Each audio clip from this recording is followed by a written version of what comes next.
Romanos, capítulo 5, versículo 6.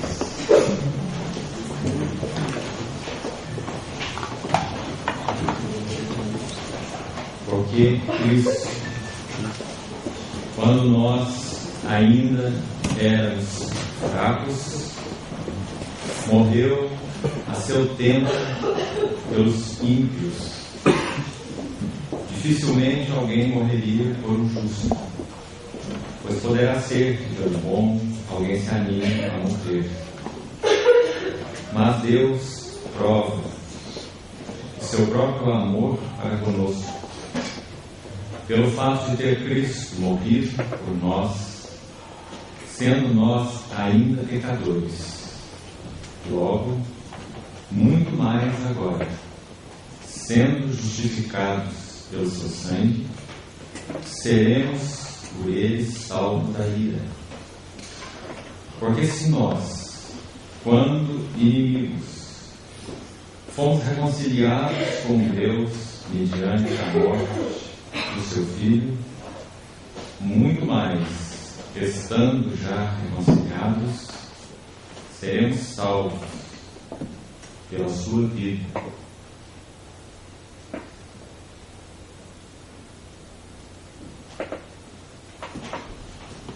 Pai, nós colocamos diante do Senhor mais esse tempo em torno da tua palavra.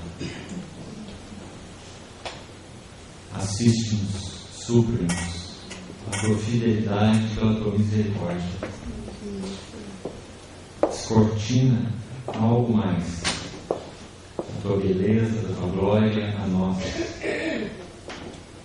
para que sejamos mudados de glória em glória. Muito obrigado por tão grande chamamento. Reaviva no nosso coração nossos anelos por ti. Te pedimos em nome de Jesus. Amém. Irmãos, esse trecho tão maravilhoso da Epístola Romanos, nós vamos usá-lo de base para compartilharmos um pouco a respeito de cantares hoje, se o Senhor permitir, mais cedo, as reivindicações do amor, ou as necessidades do amor. Nós perderíamos tanto tempo falando de amor, sem que nós, por revelação, por entendimento espiritual, espírito de sabedoria e de revelação, nós não estivéssemos tocando a realidade espiritual do amor. O amor não é um atributo, muito menos um sentimento. O amor é, e por isso está em uma pessoa. Deus é amor. E Ele prova o seu próprio amor para conosco. O amor dá provas pelo fato de ter Cristo morrido por nós. Segundo esse texto tão precioso, tão rico, se fizermos uma exegese desse texto tão precioso, nós vamos ver que duas coisas em especial se destacam para que nós possamos compreender o livro de Cantares. Primeiro, nós éramos pecadores. Essa expressão significa, no primeiro plano, que nós estávamos desviados, extraviados, alienados. O termo exato no original significa aqueles que erraram algo, pecaram, erraram algo. Estávamos alienados, distantes, extraviados. Mas a Bíblia não usa nesse texto apenas esse termo para se referir a nós. Ela vai usar um termo de uma conotação mais ampla, muito mais ampla. No final do verso 3, esse texto diz que o Senhor morreu a seu tempo pelos ímpios. E essa palavra ímpio ou impiedade, ela tem uma conotação mais ampla do que pecadores, porque O fato de sermos pecadores aponta para a questão de estarmos extraviados e alienados. O fato de sermos ímpios aponta para o fato de nós termos perdido uma semelhança. Nós perdemos uma semelhança. Por isso que o capítulo 3 de Romanos, no verso 23, 23 de Romanos, diz que todos pecaram, extraviados, alienados, erraram algo, e estão destituídos, ou carecem. Palavras que também se correspondem. Exatamente porque estão destituídos, estão carentes. Todos pecaram e carecem do quê? De perdão? De reconciliação? A glória de Deus. Vocês estão vendo? Porque nós não éramos apenas pecadores, nós éramos ímpios. Então, quando Timóteo, Paulo escreve a Timóteo, diz assim: grande é o mistério da piedade. Ele vai mostrar que esse mistério é a restauração da imagem de Cristo em nós. 1 Timóteo capítulo 3, verso 15. E por isso ele vai aconselhar Timóteo a exercitar-se pessoalmente a piedade. Não é que Timóteo tivesse obras pias ou piedosas. Nós normalmente ligamos piedade a isso, obras piedosas. Mas o sentido primário de piedade é semelhança com Deus. Isso é ser piedoso. Então, não guarde isso, porque esse é o nosso plano de fundo para Cantares. Nós vamos ver que o noivo deseja em Cantares refletir na pessoa da noiva sua própria face, sua própria imagem. E é isso que ela entende nesse processo de amor, amadurecendo. Por isso o livro de Cantares fala em primeiro lugar do relacionamento da alma individual com o seu Senhor. Esse é o primeiro plano. O assunto do livro de Cantares é o desenvolvimento do amor do cristão individual para com o seu Senhor. E obviamente nós podemos recolher dali sementes preciosas, princípios que falam do amadurecimento do amor no que concerne a vida relacional conjugal, mas apenas por derivação. O que nós temos feito, faremos até o final desse encontro, é buscarmos pela graça do Senhor a fonte, a raiz, a base, o fundamento, sem o qual nenhuma derivação horizontal tem qualquer sentido. Por isso nosso Senhor disse: amarás o Senhor teu Deus de todo o teu coração, todo. Se é todo, não sobrou nada para ninguém. Todo o teu coração, toda a tua alma, todo o teu entendimento, todas as tuas forças. Depois ele diz: e amarás ao teu próximo como a ti mesmo. Não é que não sobrou nada, é que amor tem um caráter tal que não pode ser dividido. O amor tem que ser integral, ou ele não é amor. Então, amarás o Senhor teu Deus de todo o teu coração e, como uma consequência, ao próximo como a ti mesmo. Essa relação horizontal está completamente incapaz de ser exercitada se essa relação vertical não estiver em progresso, em realidade, em vigor, todo o teu coração. E ao cônjuge, ao próximo mais próximo, e a todos os próximos, como a ti mesmo. Então, a Deus, a Bíblia usa as duas palavras, pecadores e ímpios, como aqui em Romanos. Elas se correspondem, sendo que uma aponta para o lado mais negativo, pecaram, estão extraviados e alienados, e são ímpios, perderam a semelhança. Quando se olha hoje o homem caído, não se vê Deus. Quando se olha hoje na cristandade, de modo geral, pouco se vê Deus. Mas o desejo de Deus é que de glória em glória, contemplando a sua glória, a face de Cristo, transformados de glória em glória na sua própria imagem, como temos enfatizado desde o início. E esse, irmão, é o segredo da vida relacional. Não é um segredo, não. É o segredo. Todo o teu coração. Da cisão para a integração. Esse é o tema do Senhor em Mateus 6. Já estudou aquele capítulo com cuidado? Você já viu a requisição do amor naquele capítulo 6 de Mateus? O Senhor começa a partir do verso 18, 19, falando sobre o problema da cisão. Não acumuleis para vós outros tesouros sobre a terra, onde a traça e a ferrugem corrói, mas tesouros no céu, onde ladrões escavam e roubam. Não podeis servir a dois senhores, veja a cisão. Dois senhores, olha, aborrecer de um, amar o outro, você botará um, desprezará o outro. São os olhos a lâmpada do corpo. Se os teus olhos forem bons, todo o teu corpo será luminoso. Se os teus olhos forem maus, todo o teu corpo será estéril. Todo o assunto de Mateus 6 é da cisão para a integração. Porque o amor requer integração. O amor requer integralidade. Irmãos, e esse é o maravilhoso assunto de Cantares. É o amor do noivo que busca integralidade na noiva. Então, quando você estuda aquele livro, ele é um livro riquíssimo. Assim como outros livros da palavra, você pode abordá-lo por diversos ângulos. Um deles é esse. Você vai ver o processo de transformação da noiva. No início é comparado às éguas de Faraó. Você se lembra? Depois, cheio de força, de vigor. Depois, no final do livro, é comparado a um palanquim. Um palanquim serve para transportar quem está em cima dele.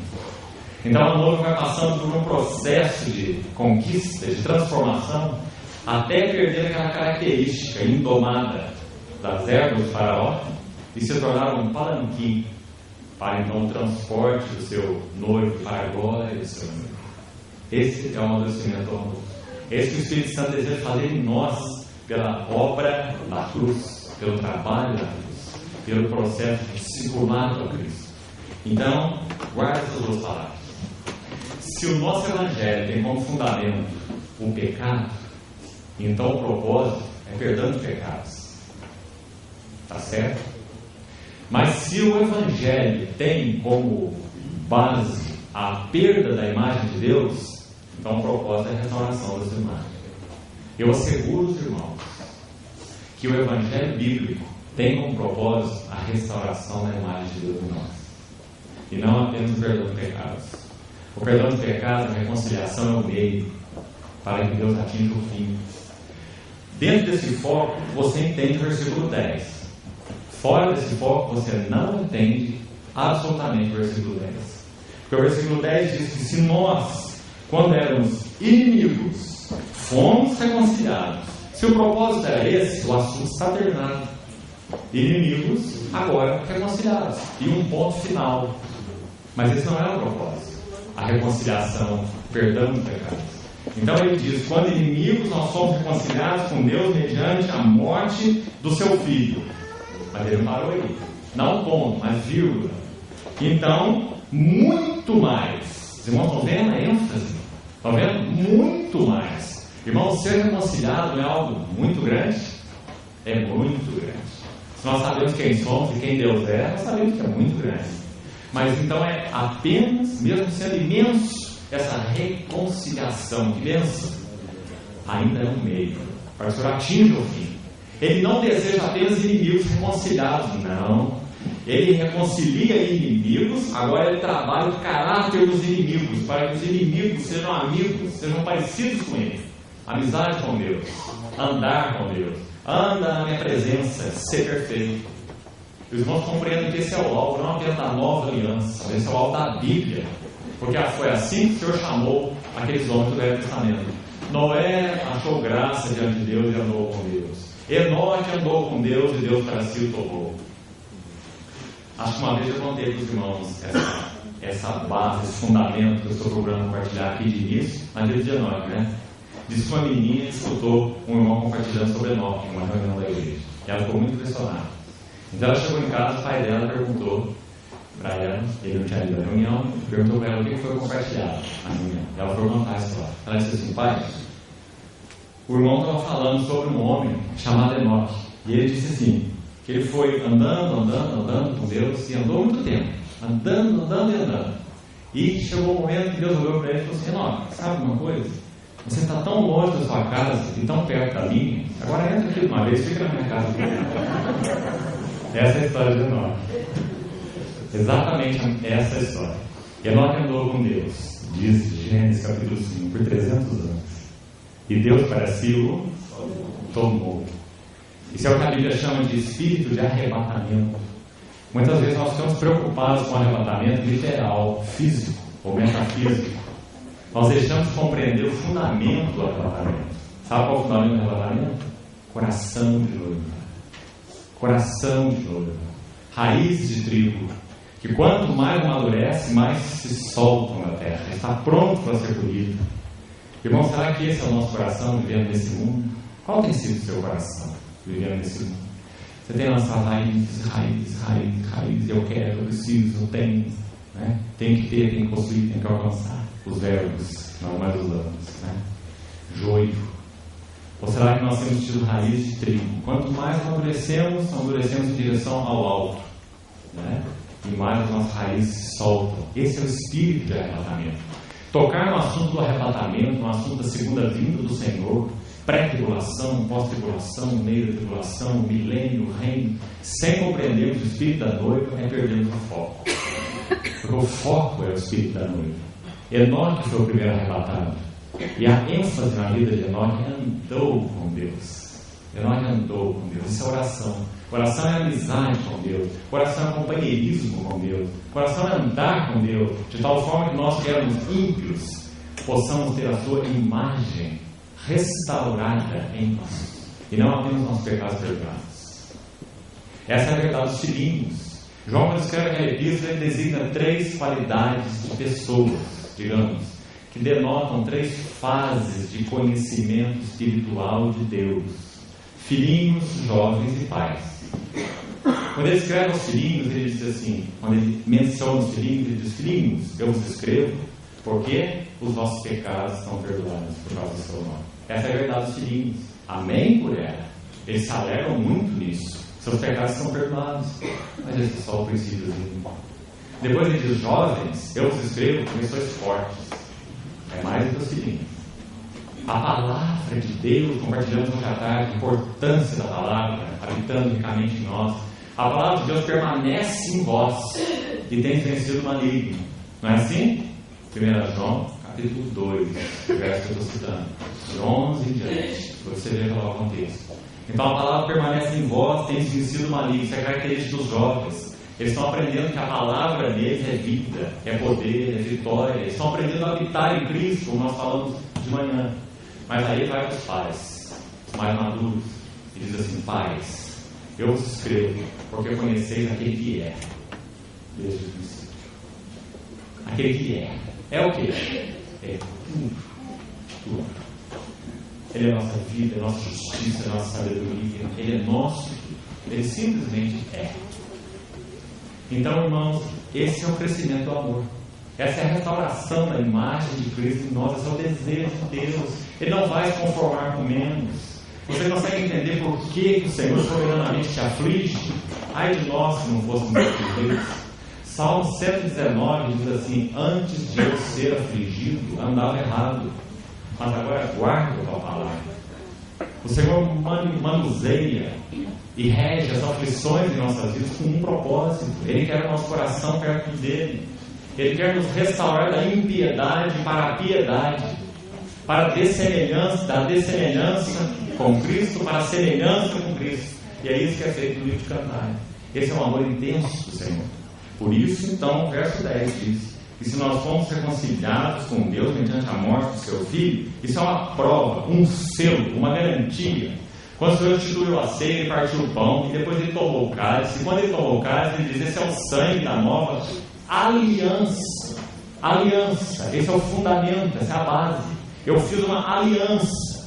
E o que eu vou fazer baseado nessa aliança? Não apenas perdoar os vossos pecados, eu vou restaurar em vocês a minha imagem. Nós vimos hoje de manhã a respeito de Pedro, o caco de barro, lá de João 1, transformado na pedra de jaspe, lá de Jerusalém, a imagem do Cordeiro, a mesma imagem daquele que se assentou no trono.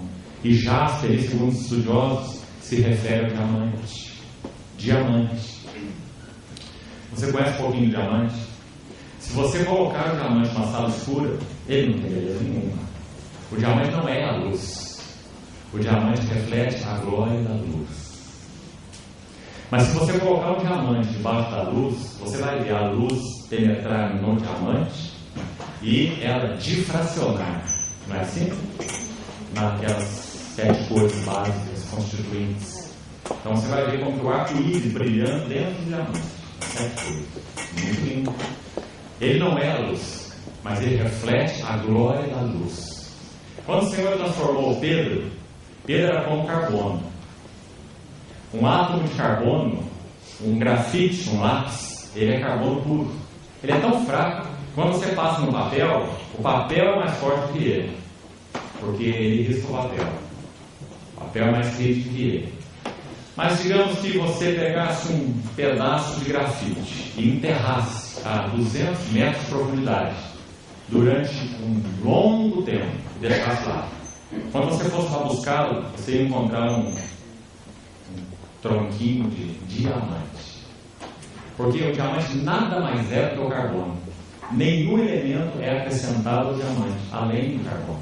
É apenas uma corrente, uma cadeia de carbono mais ampliada, com diversos átomos, porque ele foi sujeito a pressão, tempo e temperatura.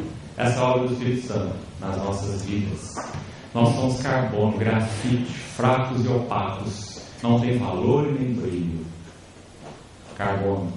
Mas debaixo da obra de pressão, tempo e temperatura, o Espírito Santo vai produzindo o caráter de Cristo em nós. Então, quando nós somos colocados diante da luz, a glória da luz se reflete de nós. Nós não somos a luz, mas a glória da luz se reflete de nós. Assim como nós vimos a videira hoje no reino. Nós somos o ramo, mas nós somos aquele veículo pelo qual o fruto é produzido. Então, essa foi a obra do Senhor em Pedro. O grafite transformado em diamante, fundamento da Nova Jerusalém. Graças ao Senhor por esse propósito. Ele é imenso. Que tristeza, irmãos, que frustração nós ficarmos sentados à beira do caminho. Que perda de tempo nós não compreendemos e correspondemos a esse propósito de Deus. E graças ao Senhor, porque isso vai passar por tudo. Passa pela nossa vida conjugal, passa pela vida na igreja, passa pelos relacionamentos, passa pelas aflições, né? Como estudamos um pouco hoje à tarde, até pelas provações, tentações, tribulações, passa por tudo isso. Mas o Senhor tem um alvo definido, é um alvo só. Ele quer formar em nós a imagem de Cristo, porque Ele sabe que isso é descanso para as nossas almas, como temos falado tanto. Graças a Deus que nós temos um Deus determinado. Ele não irá desistir de nós. Todo incômodo é devido a esse propósito. Toda aflição, todo o arrependimento a que somos levados pelo Espírito é devido a esse propósito. É que Ele quer refletir em nós a sua glória. Nada menos que isso. Então nós fomos reconciliados pela morte de seu Filho muito mais. Estamos já reconciliados. Veja só. Seremos salvos pela sua vida. É uma outra maneira de dizer o que ele diz em Coríntios. Transformados de glória em glória na sua própria imagem. Isso é ser salvo pela sua vida. Será que o nosso evangelho não tem sido meio evangelho? Será que o nosso evangelho não tem parado em Mateus 11:28, sem entrar no 29? Vinde a mim, todos vós estáis cansados e oprimidos, eu vos aliviarei. Vinde a mim, todos vós estáis cansados, eu vos aliviarei. Será que o nosso evangelho para aí? Ou ele tem? E tomai sobre vós o meu jugo. E aprendei de mim, que eu sou manso e humilde de coração. E então achareis descanso para as vossas almas. Que meu jugo é suave, meu fardo é leve. Discipulado. Vida, versículo 28. Discipulado, versículo 29. Vida mais disciplina ou discipulado é igual a caráter. Então vamos estudar um pouquinho do livro de Cantares. Então nós podemos extrair alguns princípios hoje e, se o Senhor permitir, nós concluiremos amanhã cedo a respeito desse desenvolvimento do amor, ou essas reivindicações do amor. Como eu disse para os irmãos, esse, como tantos outros livros da Bíblia, ele pode ser abordado por diversos ângulos. Então este é um ângulo.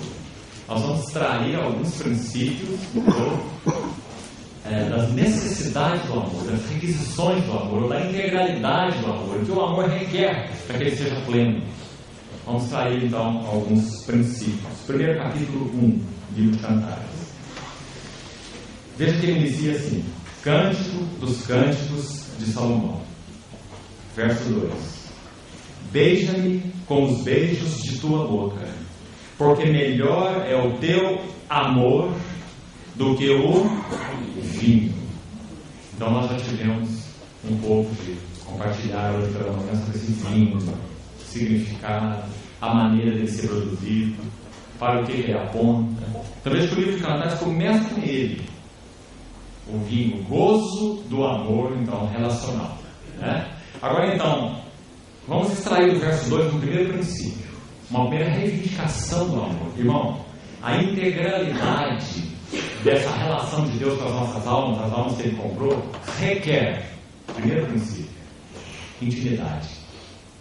Porque na Bíblia, o beijo no pé, lembra aquela pecadora que quando o Senhor estava jantando, convidado na casa daquele indivíduo fariseu, entrou aquela mulher e começou a chorar os seus pés, lavava os seus pés com suas lágrimas, enxugava com seus cabelos, você se lembra? E beijava os seus pés, como ele disse. E o Simão lá dizendo, se o Senhor fosse mesmo mestre, eu saberia quem é essa mulher que está fazendo isso com ele. O Simão conhece a cara. Então ele vai contar uma história para o Simão, vai dizer, Simão, a quem você acha que vai amar mais? Ao que foi perdoado pouco ou ao que foi perdoado muito? Aí o sábio fariseu diz, que muito foi perdoado. Ele falou, olha, essa mulher aqui, não é você não. Você é o fariseu, você é justo nos seus próprios olhos. Ela, desde que eu entrei aqui, não cessa de chorar nos meus pés, de beijar os meus pés, jogar com o meu cabelo. A quem muito se perdoa, muito ama. Então aquele beijo no pé significa devoção, reconhecimento de governo, reverência. Mas o beijo na boca, face a face, aponta para intimidade. Então a questão apontada aqui não é governo, reverência, como no caso daquela mulher, para com o Senhor. A questão apontada aqui é intimidade. Primeira reivindicação do amor. Irmão, em primeiro plano, é claro, nós temos que aplicar isso com relação ao nosso Senhor. O Senhor nos chamou para Ele, para sermos íntimos. E ser íntimo significa que Ele vai conhecer os cantos e recantos do nosso coração. Do contrário, isso não é amor de espécie alguma. Nós podemos duvidar se nós temos conhecido o verdadeiro Evangelho, se nós não reconhecemos o chamado por intimidade. Porque o amor do Senhor busca tudo em nós. O amor é tudo ou nada. Então, a primeira requisição, o primeiro princípio em Cantares, tão precioso, é essa reivindicação de intimidade. Primeiro clamor da noiva, esse clamor por intimidade. Tão claro aí, nesse primeiro verso. Agora, abra sua Bíblia, deixe o livro de Cantares aí, nós estaremos voltando todo o tempo, mas abra sua Bíblia no Salmo 25. Deixa eu mostrar mais um versículo para os irmãos, para nos ajudar nesse assunto da intimidade. Salmo 25, versículo 14. Texto muito interessante sobre a nossa relação de amor com o Senhor. Qual é a base dessa relação?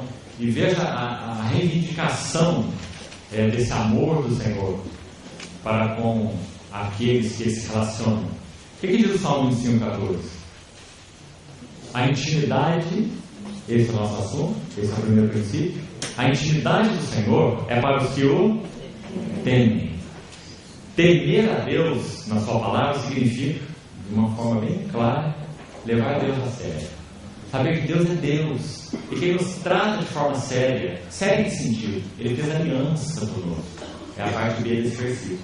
Aos quais, esses que o temem, que foram chamados para a sua intimidade, Ele dará a conhecer o quê? A sua aliança. E agora nós vamos trair aqui, dentro desse primeiro ponto, um outro princípio muito precioso, que toca a nossa vida com o Senhor e que toca a vida conjugal. Não é o amor que edifica o casamento, é o casamento que edifica o amor. Porque o amor é edificado sobre o solo da aliança. Se não há solo, não vamos edificar nada.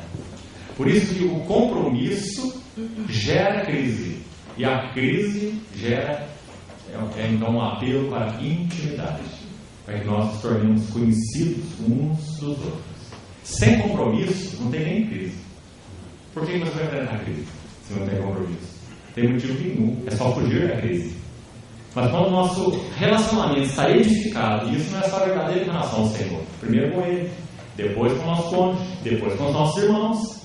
Se nós vivemos em um solo de compromisso, de aliança, então nós passaremos por crises.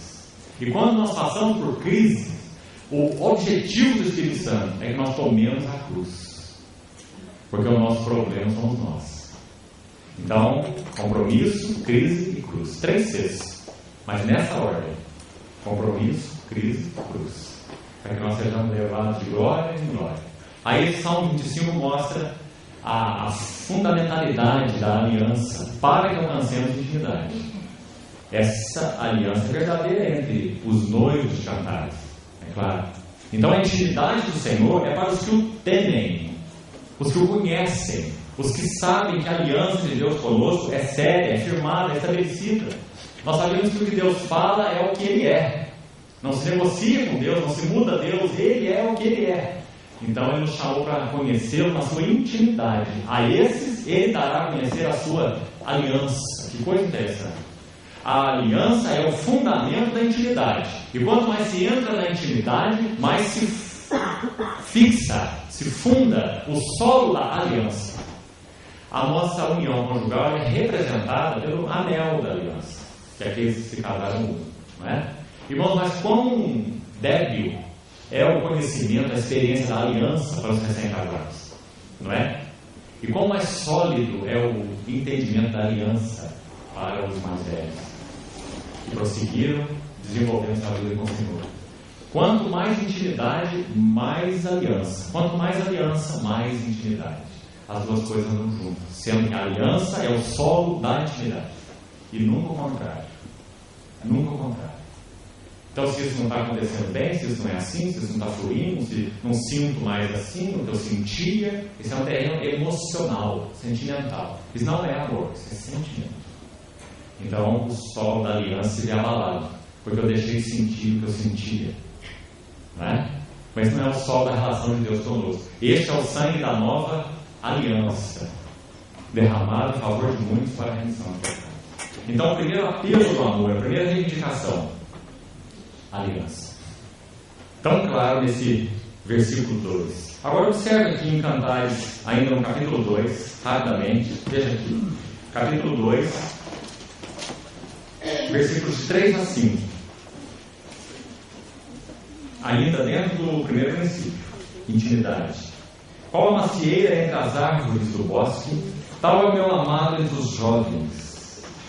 Desejo muito a sua sombra. São muito interessantes esses versos. Cada expressão. Elas falam elas são expressão dessa intimidade. O que essa intimidade significará na medida em que for crescendo no nosso relacionamento com Deus, obviamente no nosso relacionamento conjugal e até no nosso relacionamento uns com os outros, por consequência. Então ela diz assim, essa noiva, na experiência da intimidade, ela é quem fala no capítulo 2, verso 3. Qual a macieira entre as árvores do bosque, tal é o meu amado entre os jovens. Agora ela diz 3 coisas. Desejo muito a sua sombra, proteção. Desejo muito a sua sombra, proteção. Debaixo dela me assento, descanso. E o seu fruto é doce ao meu paladar, prazer. 3 frutos da intimidade, edificados sobre a aliança, sobre o compromisso. Parte A, proteção. Parte B, descanso. Parte C, prazer. Irmão, não há nem sombra de desfrute dessas realidades no amor mundano. Porque não existe tal expressão como amor mundano. Porque Deus é amor e Deus não é mundano. Só a realidade do amor é em Deus. Então essas 3 expressões são tão características do solo da aliança, no qual se desenvolve intimidade. Tão linda a expressão. Proteção, descanso, prazer. Consequências. Fruto de uma árvore que se chama intimidade. Então, esse é o primeiro aspecto. Segundo aspecto, versículo 4 do capítulo 1. Versículo 4 diz assim: também é um novo clamor da esposa, assim como no versículo 2. Segundo princípio que nós vamos trair: leva-me após ti. Muito interessante, muito precioso. O amor requer, ou exige, reivindica liderança. Leva-me após ti.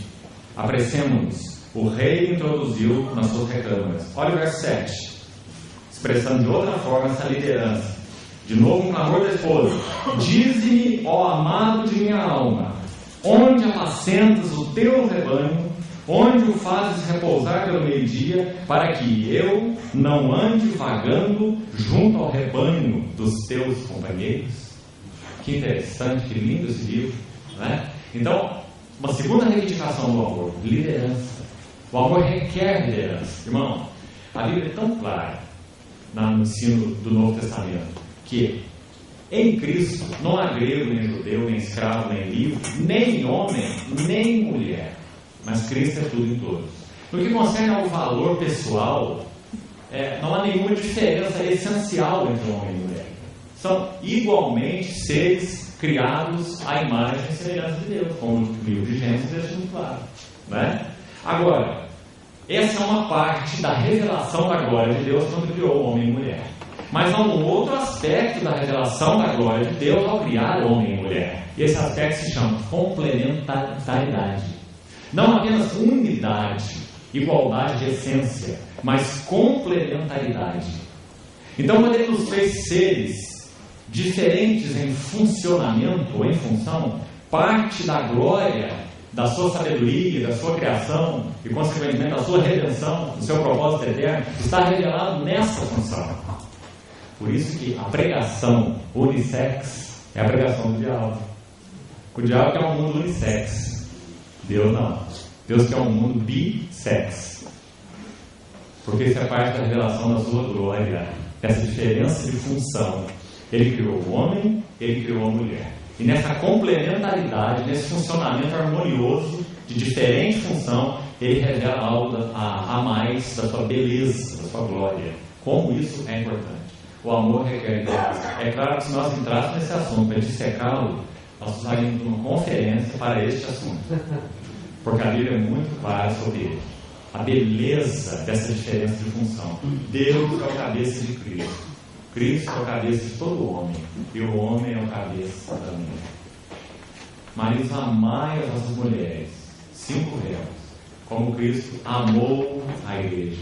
E assim mesmo se entregou por ela, tendo-a para que a santificasse, tendo-a purificado por meio da lavagem de água pela palavra, para apresentar a si mesmo igreja gloriosa. Então isso o Senhor mostrou como sendo a função primária do homem. E quando as mulheres estejam debaixo de proteção, cuidado, porque essa é a ordem de Deus, isso glorifica a Deus. Isso tem nada a ver com a visão mundana de subserviência, de inferioridade, essas coisas que o diabo tenta jogar dentro da igreja, esse lixo, para que a igreja perca a glória, a beleza da ordenação de Deus. Essa diferença de funcionalidade entre homem e mulher. Então guarde para você. Como eu disse, nós não vamos secar esse assunto, mas guarde para você, para a sua meditação. Afinal de contas, o que nós podemos fazer numa conferência como essa, né? Para toda conferência tem que vir de casa munido de uma sacolinha. É assim que entra uma conferência, uma sacolinha. Assim. Aí você vai recolhendo sementes, colocando na sua sacolinha. Aí quando chega em casa, você planta na sua horta. E rega bem. Aí você vai produzir, gerar fruto, colher a 30, a 60 e a 100 frutos. Mas tem que plantar. Se você guardar o saquinho de semente no guarda-roupa, elas vão mofar. Não é? Então o que eu estou fazendo aqui, e é só o que podemos fazer em toda conferência, é lançar a semente. Né? E você vai recolhendo. Então depois você busca esse assunto, para que você veja a glória da diferença funcional entre o homem e a mulher. E como isso aponta para o relacionamento entre Cristo e a igreja. Não é a igreja que é a cabeça de Cristo, é Cristo que é o cabeça da igreja. Mas a igreja não é subserviente a Cristo. A igreja se coloca debaixo de Cristo adorando, porque Ele é o amado da sua alma, porque Ele é o Senhor, porque Ele amou a igreja e se entregou por ela.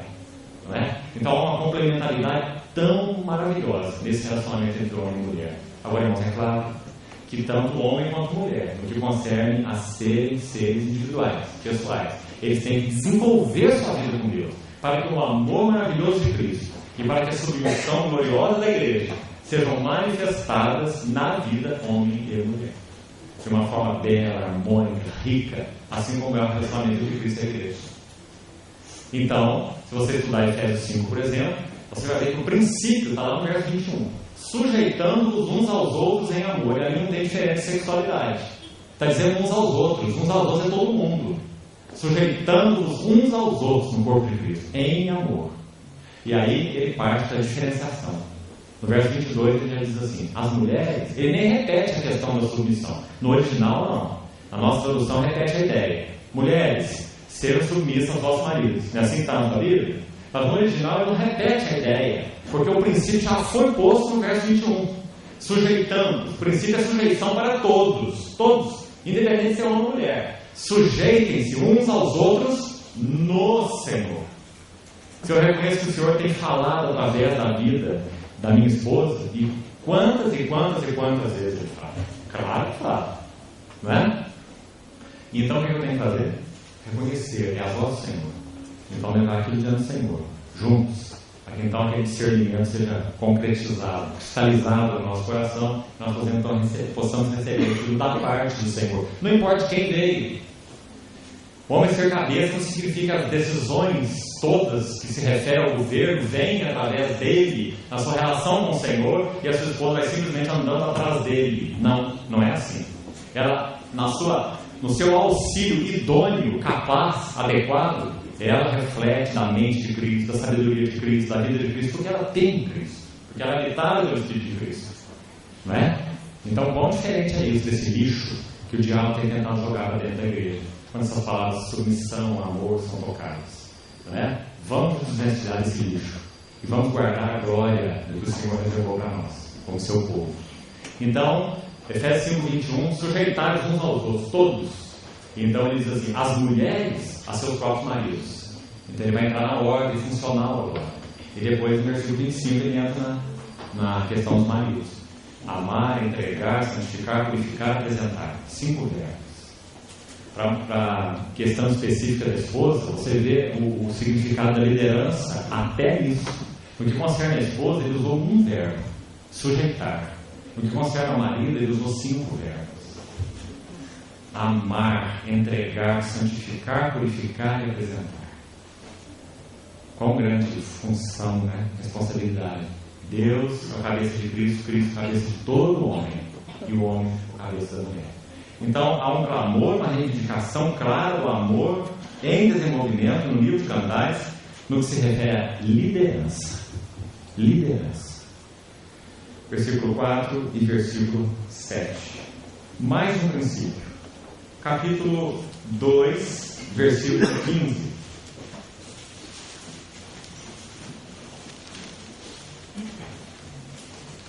Capítulo 2, versículo 15, também é um lindo versículo nesse livro. Veja que de novo um clamor da esposa. E ela diz assim: apanhai-me as raposas, as raposinhas que devastam o quê? De novo a vinha, né? Esse assunto da vinha é repetitivo, né?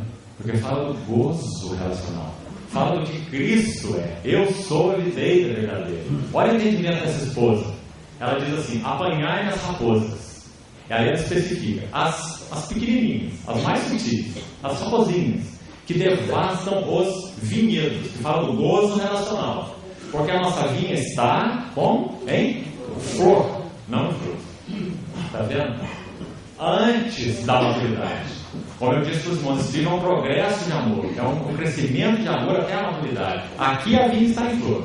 Nós vamos ver que no capítulo 8 a vinha está em fruto. Mas antes que a vinha esteja em fruto, no capítulo 8, o gozo relacional, a vinha está em flor no capítulo 2. E quando a vinha está em flor, há um clamor da amada. E o clamor é apanhar as raposinhas. Qual o princípio envolvido aqui? Purificação. O amor para o gozo relacional, o crescimento do amor e maturidade requer purificação. Irmãos, o Novo Testamento é cheio de ensino nesse assunto. Por exemplo, Efésios 4, 25 em diante. Ele vai falar sobre purificação no sentido de comunicação conjugal, por exemplo. Então ele diz assim: por isso, deixando a mentira, olha só coisinhas. Mentira inteira, ou nossos irmãos chamaram de meia mentira. É uma expressão que não existe, né? Meia mentira. Aquelas mentiras estratégicas, como nós costumamos chamar muitas vezes, né? É tudo mentira e é tudo do diabo. Deus nos chamou para andar na luz, em plena transparência com o nosso cônjuge, assim como em plena transparência com ele. Essa é uma raposinha, ela devasta o vinhedo. Está cheio de raposinha, Efésios 4, 25. Você quer abrir para ver algumas? Efésios 4, 25 em diante. Se elas não forem apanhadas, esse amor nunca vai ser purificado. Sabe qual é o resultado? Vinha devastada, as flores foram comidas, nunca verá fruto. Pode ter tempo de permanência, né? Você pode reivindicar uma união por uso capião com seu cônjuge, mas nunca haverá uma intimidade relacional, né? Então, Efésios 4:25 diz assim: deixando a mentira, raposinho, fale cada um a verdade com seu próximo, porque somos membros uns dos outros. Significa, quando eu afeto meu cônjuge com mentira, eu firo a mim mesmo. Esse é o princípio de Provérbios. Provérbios diz assim: a palavra do maldizente são doces bocados que descem para o mais interior do templo. Nós jogamos esse princípio de lado e queremos ter amor. Que bobagem é essa, irmão? Amor é algo edificado, amor tem princípio, amor é Deus. Se isso não for edificado no nosso relacionamento conjugal nesse princípio, nunca vamos ter gosto, né? Aquela coisa apática, diferente, cansada, fria, entre duas pessoas juntas. Então, ele prossegue aí: irai-vos se não pequeis. Olha aí outra coisinha. Agora, o irai-vos não é dando uma concessão à ira nesse versículo, não. Está dizendo que tudo que temos reconhecido sendo ofensivo ao Espírito Santo, isso deve gerar no nosso coração uma ira. Ira aí é mandamento. Não está fazendo concessão para a nossa ira, não. Olha, quando você irá, toma cuidado, para que você ire e não peque. Essa maneira é completamente avessa de entender esse texto. O irar aí é um imperativo, é uma ordem. Irai-vos. O Senhor Jesus, quando viu aquela situação no templo, mercadejando, vendendo pomba, fazendo aquele comércio na porta do templo para se oferecer o sacrifício, o Senhor calmamente, sem nenhuma falta de domínio próprio, é óbvio, ele é Deus, Filho de Deus, ele teceu um chicote de corda. Teceu. Quanto tempo teceu um chicote, né? Calmo, tranquilo, tece, vos honrar de cordas. Aí ele entra no templo e vira as mesas, expulsa os cambistas, vão todo mundo embora daqui e não façais da casa do meu pai uma casa de negócio. Isso é ira santa, quando aquilo que é ofensivo a Deus. Eles tornaram a casa de Deus uma casa de negócio. Não é diferente do cristianismo de hoje, né? O cristianismo de hoje, de modo geral, é uma casa de negócio. E o Senhor está irado contra esse tipo de cristianismo. Irai-vos e não pequeis, não se ponha o sol sobre a vossa ira. Algumas pessoas aplicam esse princípio dizendo que nós devemos tratar todos os assuntos antes que isso passe para o dia seguinte. É uma boa medida, mas não é o que o texto quer dizer. O texto quer dizer que quando nós exercemos esse tipo de ira santa, em Deus ele é santa, mas em nós não vai passar por nós. Então, a primeira complicação. Então, cuidado para que o sol não se ponha sobre a sua ira, ou seja, para que você aqueça de tal forma que agora o que está sendo exercido começou com ira santa, mas agora é uma ira bem maligna, né? Então, não se põe o sol sobre a sua ira, essa é a ideia, e nem dê lugar ao diabo, fortíssima expressão. Está dizendo que nós, porque nos convertemos, não nos tornamos muralhas inexpugnáveis para o diabo, muito pelo contrário. Pedro, já como alguém que pertencia ao Senhor, foi repreendido pelo Senhor, o Senhor dizendo então a ele: arreda-te de mim, Satanás, porque não pensas, sua mente funciona segundo a mente dos homens, não cogitas das coisas de Deus, e sim das dos homens. Quando Pedro tentou induzir o Senhor à autopiedade: tem compaixão de ti, Senhor, não suceda isso contigo, não vai para a cruz, não é assim? Então a nossa mente não edificada com a verdade é vulnerável, outra raposinha. Então por isso ele insiste aí nessa verdade. Depois ele continua: não saia da vossa boca nenhuma palavra. E vamos ver um problema em muitas das vidas conjugais. Sabe qual é o sentido dessa palavrinha aí no original? Ela aponta, torpe, ela aponta para um cheiro de peixe podre. Imagina um peixe que vai ser fedorento, né? Imagina um peixe estragado. Esse é o sentido dessa palavra aí, no original. Peixe podre. Não saia da vossa boca nenhuma palavra torpe. Essa é outra raposa. Aí ele diz: mas unicamente que for boa para edificação, e assim transmita graça ao Senhor. E o texto é longo.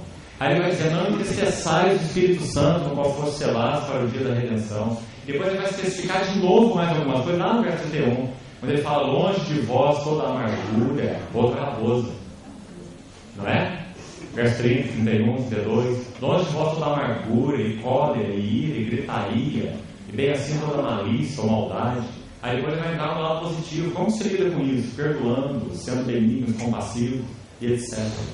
Então veja quanto assunto, quanta raposa nesse texto de Efésios 4. Porque o amor requer purificação, para que essa relação possa amadurecer. Irmãos, se nós não andamos nesses princípios, nós estamos condenando a relação com Cristo e uns com os outros. Terceiro princípio. O último, então, que eu quero compartilhar por hoje, já que os irmãos terão aí mais um período de comunhão, de jantar daqui a pouco, né? Mais um último princípio que nós vamos encerrar por hoje. Vamos lá no capítulo 4 agora, versículo 12.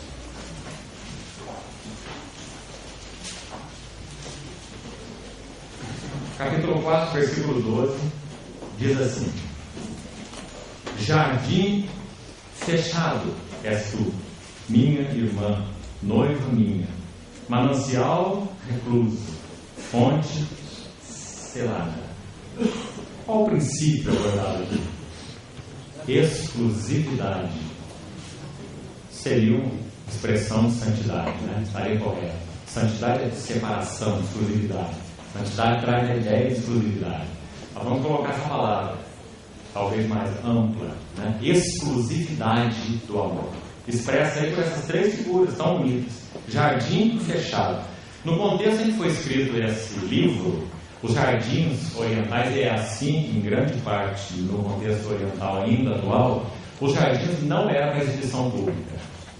Primeiro ponto importante. Os jardins não ficavam como as famílias ocidentais. Os jardins são um cartão de visita, né? Você chega na casa e é impressionado pelo jardim. Então o jardim está lá, exibição pública, exibição até de status. Não era assim nas famílias orientais. O jardim era um lugar completamente privado, para o gozo e desfrute do proprietário da casa. Era o seu lugar de intimidade, era o seu lugar de prazer. Ali ele plantava o seu pomar com os frutos que ele gostava. Ali ele plantava as ervas aromáticas. Era um desfrute para os olhos, era um desfrute para o paladar, era um desfrute para o nariz. Esse era o jardim. Então, quando o esposo olha para a esposa, ele diz assim: um jardim fechado és tu. Essa é a ideia. Não é para exibição pública, é para exibição particular. Jardim fechado és tu. Manancial recluso. Não é uma fonte que todo mundo passa o garrafão e enche a água para levar para casa. É um manancial recluso. E é uma fonte selada. Que lindo. Porque o amor requer exclusividade. O que é um casamento segundo o Novo Testamento? É uma relação permanente e exclusiva entre um homem e uma mulher. Cada palavra precisa ser observada. Porque hoje o casamento perdeu completamente seu sentido, né? Inclusive essa questão de homem e mulher. Então o casamento, segundo a Bíblia, é um relacionamento permanente e exclusivo entre um homem e uma mulher. E essa é a avaliação do noivo com relação à sua noiva aqui no capítulo 4, versículo 12. O amor requer isso. Irmão, quantas vezes você já percebeu isso no seu relacionamento com o Senhor? Esse amor exclusivo. Lembra quantas vezes no livro de Jó, se você estudar aquele livro, ele diz para o Senhor: deixa-me, apavorado naquela situação de crise, de processo que o Senhor está lidando com ele. Então ele fala: deixa-me, deixa-me, até que no final ele compreende esse propósito transformador de Deus. Na nossa linguagem, quantas vezes nós falamos isso para ele? Deixa-me. Às vezes não verbalizamos, né? É o nosso sentimento. Senhor, eu preciso de um tempo. Eu preciso de um tempo. Tempo com o Senhor. Preciso de um tempo para as coisas clarearem na minha mente. Preciso de um tempo para saber o que eu quero. Mas o Senhor está falando assim: olha, você pode ter o tempo. Só que eu já sei o que eu quero. Eu quero você. E eu não vou desistir de você. É você que eu quero. E o Senhor, quando nos chamou para Ele amarra nosso pé numa corda na mesa de comunhão. Agora, para alguns, Ele dá mais metros de corda. Para outros, menos. Então, quando nós somos chamados em Cristo, baseado no sangue da nova aliança, se realmente fomos regenerados. Porque existem alguns que se reúnem com a igreja, mas não são parte da igreja. Eles são convencidos psicologicamente. Tiveram uma conversão psicológica, mas não uma conversão espiritual. Não se relacionam com o seu amado. Eles estão no meio do povo, entraram na fila, para ver onde a fila vai dar, né? Mas quando nós somos nascidos de novo, então o Senhor amarra o nosso pé na perna, na mesa. E às vezes, irmão, nós falamos como aquele povo do deserto. A nossa alma tem fastídio desse pão vil. Nosso Senhor é tão maravilhoso, mas a nossa alma é tão doente. Então, tantas vezes nós olhamos para Ele e o chamamos de pão vil, como aquele povo chamou o maná no deserto. Então, o Senhor nos permite levantar da mesa, deixá-lo sozinho na mesa. Ele vai ficar ali, e nós vamos levantar da mesa. Vamos dar umas voltinhas. Alguns andam 1 metro, 2 metros, 5 metros, 20 metros, alguns andam 50 metros. E voltam tão calejados, mas voltam, se foram realmente regenerados. Porque o Senhor nos chamou para a mesa de comunhão. E esse chamado não é opcional, não. Esse chamado é o chamado da determinação da graça em Cristo Jesus antes dos tempos eternos. A questão é se nós realmente fomos regenerados, nascemos de novo, ou não. Essa é a questão. Se nós saímos e nunca voltamos, talvez nós nunca tenhamos nascido de novo. Nós estávamos convencidos que o Evangelho tinha alguma coisa que nós queríamos saber o que é. Mas se nós nascemos de novo, então nós somos dele. Nós somos dele e ele é nosso. E essa é a exclusividade do amor. Então, chega um determinado momento, esse Senhor tem o controle da corda. Quantas vezes você reconhece que o soberano amor de Deus interveio, hein? Na sua história pessoal? Lembra de Asaf no Salmo 73? Quanto a mim, porém, quase me resvalaram os pés. Quase. Pouco faltou para que se desviasse os meus passos. E ele vai contar a experiência dele. Mas no dado momento o Senhor puxou a corda. Então ele diz, até que eu entrei no santuário de Deus. Então ele vai recolher a corda, vai trazer você.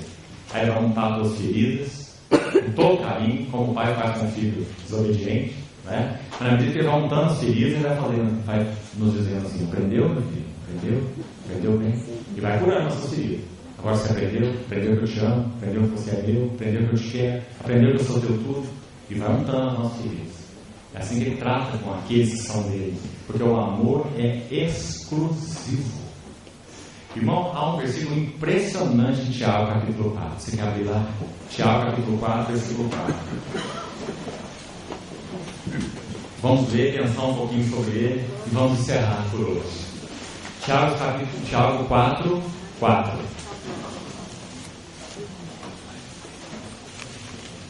O que diz aí? Como começa o versículo? Infiéis. Em algumas Bíblias aí já vão te ajudar, no sentido original, né? Vai trazer uma nota de rodapé lá dizendo que a palavra infiel, no original grego, significa o quê? Então, rica ideia, não é? Porque está dizendo que nós podemos adulterar na nossa relação com Deus. Isso é adultério espiritual. Adultério espiritual é trocar o Senhor por outros amantes. Adultério espiritual é trocar o Senhor pelo mundo, ou qualquer coisa que não é Ele mesmo. Então ele diz, adúlteros, não compreendeis que a amizade do mundo é inimiga de Deus? Aquele, pois, que quiser ser amigo do mundo, constitui-se inimigo de Deus. Não está muito claro? De novo, da cisão para a integração, assim como Mateus 6. A integralidade do amor. Esse é o amor de Deus, que Paulo fala em Romanos, derramado nos nossos corações pelo Espírito Santo que nos foi dado. E quem vai falar aí? Esse texto diz respeito ao Espírito Santo. O amor de Deus é derramado no nosso coração pelo Espírito Santo que nos foi dado. Então aí diz, ou supondes que em vão afirma a Escritura, é com ciúme. O ciúme também aparece lá em Cantares, lá no capítulo 8. Esse ciúme que requer exclusividade. É com ciúme que... Vamos palavra ou palavra? Qual é a próxima?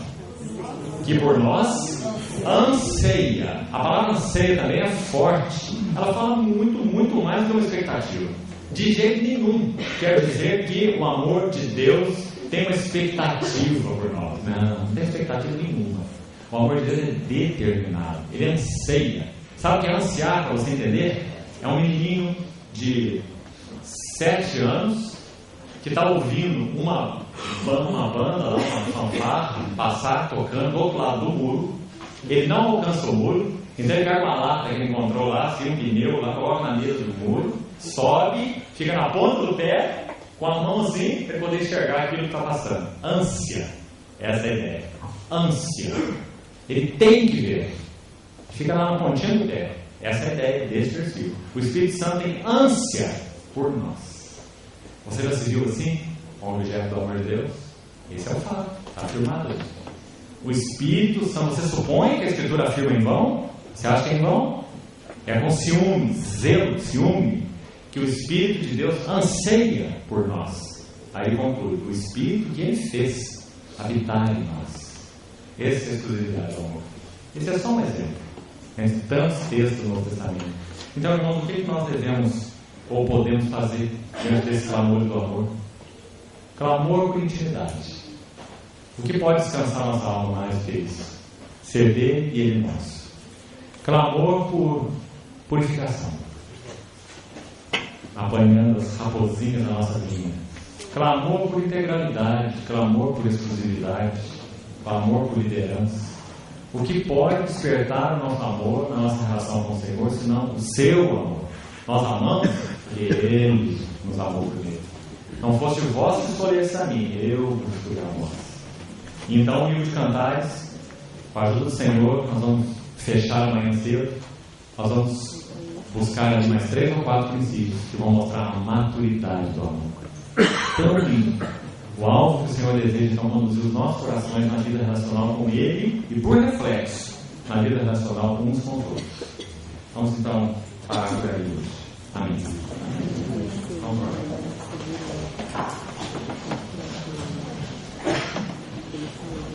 Pai, nós reconhecemos a prova do Teu amor para conosco, pelo fato de ter Cristo morrido por nós, sendo nós pecadores, e pelo fato de o Senhor estar restaurando em nós a imagem e semelhança perdidas na queda. Muito obrigado porque o Senhor nos chamou para sermos semelhantes ao Teu Filho, primogênito entre muitos irmãos, conformados de glória em glória à Tua própria imagem. Senhor, atrai-nos para que possamos correr após Ti.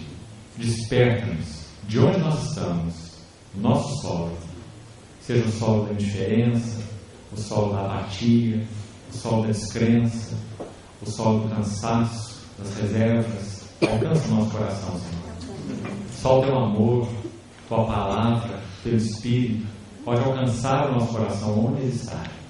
Desperta-nos para Ti, para que o Senhor tenha prazer nesse Teu jardim que somos nós. Desfrute de nós os Teus aromas, aquilo que o Senhor mesmo plantou para o Teu desfrute. Muito obrigado por tão grande salvação. Ajuda-nos a guardar Tua palavra no nosso coração, para que ela produza fruto para Ti, para a Tua glória. Em nome de Jesus. Amém.